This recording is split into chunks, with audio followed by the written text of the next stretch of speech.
पद्मभूषण स्वर्गीय बाळासाहेब विखे पाटील यांनी त्यांच्या सामाजिक व राजकीय कारकिर्दीत जिल्ह्याचा पाणी प्रश्न सोडविण्यासाठी काम केले। त्यामुळे वॉटरमॅन म्हणून त्यांची ओळख निर्माण झाली। हीच ओळख डॉक्टर सुजय विखे हेही पुढे कायम ठेवतील असा आशावाद मुख्यमंत्री देवेंद्र फडणवीस यांनी व्यक्त केलाय। लोकसभा निवडणुकीच्या रिंगणात उतरल्यापासून डॉक्टर सुजय विखे यांनी नगर जिल्ह्यातील दक्षिण भागाचा पाणी प्रश्न सोडविण्यासाठी भूमिका मांडली आहे। याची कल्पना आहे की ही सभा कशा करता लावली आहे। पंतप्रधानांची सभा झाल्यानंतर सुजय विखे यांचं निवडून येणं हे 100% त्याची खात्री झाल्यानंतर देखील या ठिकाणी मला बोलवण्यात आलं। याच्या पाठीमागे एकच ध्येय आहे। रामभाऊंनी आता सांगितलं, आपल्या सगळ्यांच्या मनात आहे मुख्यमंत्र्यांनी साखळाईच्या संदर्भात बोलावं। 25 वर्षापासूनचा प्रश्न आहे। पण तुम्हाला एक गोष्ट सांगतो, गेल्या 4 वर्षातला हिशोब मांडला। सगळे प्रश्न जे मी सोडवले ना ते 25 वर्षापूर्वीचेच प्रश्न होते। 25 वर्षापूर्वीचे प्रश्न सोडवण्यामध्ये आमच्या सरकारचा हातखंडा आहे।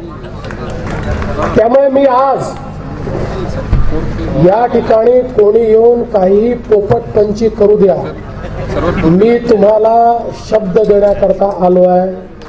काय झालं तरी साखळाईचं काम आम्ही करणारच।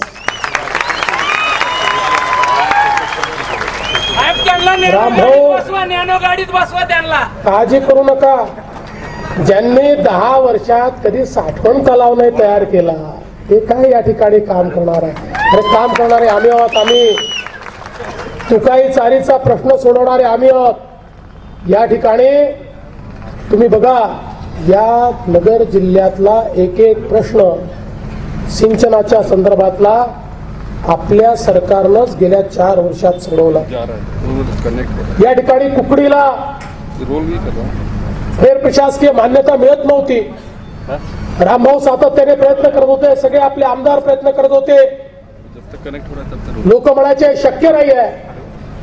केवळ फेर प्रशासकीय मान्यता नाही दिली तर त्यासोबत 3900 कोटी रुपयाला मान्यता देऊन त्याच्या कामाकरता निधी आपण उपलब्ध करून दिला। आणि आज जाणीवपूर्वक साखळाईच्या संदर्भात काहीतरी मनभेद तयार करायचा प्रयत्न होतोय। मग इकडे येऊन म्हणायचं साखळाई केली पाहिजे, तिकडे जाऊन सांगायचं तुमच्या हक्काचं पाणी नेऊन राहिले आहेत। साखळाईच्या योजनेमध्ये कोणाच्याही हक्काचं पाणी जाणार नाही। या योजनेमध्ये जे आपल्याला अतिरिक्त पाणी या ठिकाणी मिळत आहे, ओव्हरफ्लोच्या माध्यमातून मिळत आहे, आपण मोठा बोगदा या ठिकाणी तयार करतोय। त्यामुळे आता ही योजना फिजिबल झाली आहे। आणि या योजनेमध्ये दुसरी अडचण काय होती जुन्या काळामध्ये, तर लिफ्ट असल्यामुळे एवढी इलेक्ट्रिसिटी लागेल ती परवडेल का? पण आता आपण नवीन निर्णय केला आणि सगळ्या लिफ्टच्या योजना या सोलर एनर्जीवर आपण तयार करतोय। त्यामुळे साखळाईची योजना देखील या ठिकाणी सौर ऊर्जेवर आपण तयार करणार आहोत आणि त्या माध्यमातून निश्चित याचं काम केलं जाईल। आणि आपण उधारीचं काम करत नाही। बघा, योजना करायला जो काही वेळ लागतो तो लागणार आहे, पण तुमच्याकडे विधानसभेच्या निवडणुकीत तर पुन्हा यायचं आहे। त्यामुळे विधानसभेच्या निवडणुकीच्या आधी याच्या आराखड्याला मी मान्यता देणार आहे। रामभाऊ आता डॉक्टर सुजय विखे एक तरुण खासदार होणार असल्यामुळे आणि सुजय विखे खासदार साहेबांचा नातू असल्यामुळे त्यांना वॉटरमॅन म्हणून ओळखायचे, तशीच याची ओळख आता आपल्याला वॉटरमॅन म्हणून तयार करायची आहे। आणि म्हणून निश्चित ते जे काम या ठिकाणी आहे ते आपण केल्याशिवाय राहणार नाही। गेल्या 25 वर्षापासून रखडलेली साखळाई योजना मार्गी लागण्यासाठी त्यांनी भाजपात प्रवेश करण्यापूर्वी मुख्यमंत्री फडणवीस यांची भेट घेऊन चर्चा केली होती। वाळकी येथील मुख्यमंत्री फडणवीस यांच्या सभेतही साखळी योजनाच केंद्रस्थानी होती। या पार्श्वभूमीवर मुख्यमंत्री फडणवीस यांनी भाषणात बोलताना दक्षिणेतील पाणी प्रश्न व योजनांबाबत बोलताना डॉक्टर सुजय विखे यांनी पाणी प्रश्न सोडविण्यासाठी घेतलेल्या आग्रही भूमिकेची दखल घेतली। स्वर्गीय बाळासाहेब विखे पाटील वॉटरमॅन म्हणून ओळखले जात होते।